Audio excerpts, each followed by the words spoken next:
জয় শ্রীকৃষ্ণ। আমি সোনালি গপ্পসপ্পর ব্লগে আপনাদেরকে জানাই অনেক অনেক ভালোবাসা।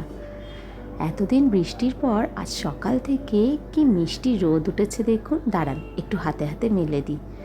এতদিন যা বৃষ্টি হচ্ছিল, ঠিক করে তো জামা কাপড়কে শুকনোই করতে পারছিলাম না। নিচে কি আর ঠিক করে শুকনো হয় বলুন। তাই আজ যখন এত সুন্দর রোদ উঠেছে দেখে লোভ আর সামলাতে পারলাম না। দিদিকে বললাম চলো হাতে হাতে মেলে দিই, অনেকগুলো জামা কাপড় তো, মেলে দিলে ওরও একটু সুবিধা হবে, এই আর কি। আসলে বৃষ্টি হলে নিচে জামা কাপড় শুকনো করার খুব অসুবিধা হয়ে যায়। এটা বোধহয় প্রত্যেকেরই হয়। ছাদে রোদে শুকনো করলে যতটা ভালো হয় সেটা কি আর নিচে হয় বলুন। এই দেখুন গাছগুলো কিভাবে পড়ে আছে, একটু তুলে দিই দাঁড়ান। আমাদের প্রত্যেকের এই এক সমস্যা, যখন খুব রোদ ওঠে তখন মনে হয় কবে একটু বৃষ্টি হবে, এত গরম আর ভালো লাগছে না। আবার যখন বৃষ্টি হয় তখন মনে হয় একটু রোদ উঠলে বোধহয় ভালো হতো, জামা কাপড়গুলোকে একটু শুকনো করা যেত। এই স্যাঁতসেঁতে ভাব আর ভালো লাগছে না। এ এক বিশাল মুশকিলের ব্যাপার বলুন। চলুন এবার নিচে যাই, নিচে গিয়ে আবার চাও করতে হবে। নিচে এসে একটু সবাই মিলে চা নিয়ে বসেছি। আমার মেয়েকে দেখুন, বাবা আর ঠাম্মা মার সাথে চায়ের আড্ডায় ও যোগ দিয়েছে।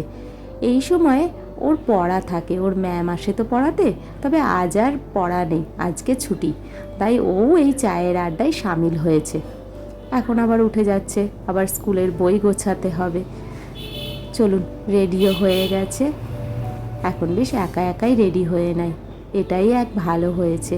সকালবেলা থেকে যা তাড়াহুড়ো থাকে, ওকে আর রেডি করতে গেলে তখন আমার আর এদিকে কাজ করা হয় না, তাই ও নিজে নিজে রেডি হওয়াতে আমার একটু সুবিধাই হয়েছে। চলো এবার ঠাকুর প্রণাম করে সিঁড়ির কাছে জুতোটা পরে নাও। জুতোটা এখনো ঠিক করে পরতে পারে না, তবে চেষ্টাটা করে।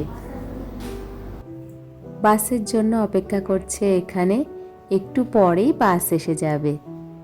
ওই তো এসেও গেছে, ওই যে দেখুন হলুদ রঙের যে গাড়িটি আসছে ওটাই ওর স্কুল বাস। দাঁড়ান ওকে একটু স্কুল বাসে তুলে দিয়ে আসি। আজ পিটি ডে তো, তাই হাউস ড্রেস পরেছে। এই কদিন যা বৃষ্টি হলো, কাদা লাগিয়ে না ফেলে সাদা ড্রেসটাই। চলুন এবার বাড়ি ফেরা যাক, আবার আসবে সেই 4:30, এতক্ষণে লম্বা ছুটি। বাড়ি ফিরে একটু দুধ চা বসিয়ে দিলাম।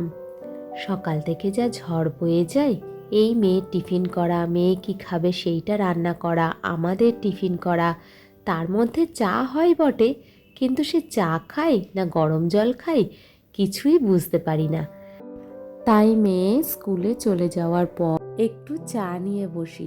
আর তো কোনো তাড়াহুড়ো নেই, এবার এর পরের কাজগুলো একটু ধীরে ধীরে করলেও হয়ে যাবে। চা তো হয়েও গেছে, এবারে সবাই মিলে বসে একটু চা খাই। আজকের গল্পটা তাহলে এখানেই শেষ করছি। আসবো আবার পরের একটি ব্লগে একটা নতুন গল্প নিয়ে। আমার ব্লগটা ভালো লাগলে একটা লাইক আর শেয়ার করে দেবেন। টাটা।